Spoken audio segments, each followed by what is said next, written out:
now I am honored to invite our next speaker. He is the founder and former president of Freedom to Marry, Evan Wolfson. Evan? Thank you, Katie, and congratulations to you for all your work, not surprisingly.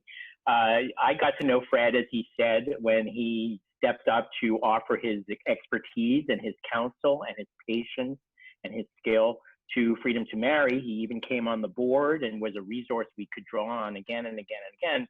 But when he says he usually operates behind the scenes, I have to say that's true, because when he wrote me about this book and asked if I would take a look at the manuscript and give thoughts and now endorse it, and I read his bio and resume as an accompaniment, even knowing how much I had relied on him and how helpful he had been, I had no idea of the breadth of your accomplishments and the number of books you've written and so on. So to have you bring all of that strength and expertise to this important moment and this important work has been, very inspiring to me. At Freedom to Marry, we knew the importance of language. We knew the importance of words, the importance of persuasion. We saw how it could be forces for good, and we saw how they could be used against a group of people and stigmatizing a group of people.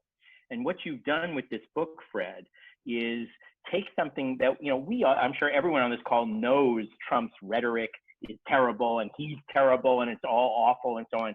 But what you've done is so skillfully explained how it is terrible. How does it operate? How is this part of the autocrat's playbook? How does his lone wolf whistles work?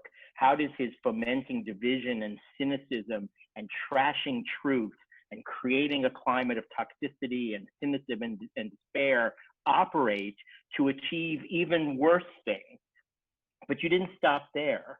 You also have given people, and as somebody who worked together with you to get something done, you've given people a way to turn that into action. So not only is this a highly readable and important way of understanding what's happening, cataloged with Katie's research and so on, but it also is a playbook for our team, for our side, for us, to push back, to call out this toxicity, to dispel that cynicism, to hold leaders and politicians and activists accountable and give them the tools to be able to do something to turn this country around, to help us demand that they speak up in constructive ways, to help us, as you say in the last part of the book, be engaged citizens and to believe that we can achieve change.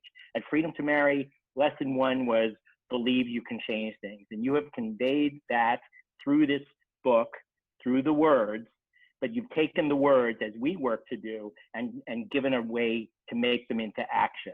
And I really appreciate that. We all need to do everything we can between now and November and beyond to get this country on track. And you have really given us a playbook for doing that.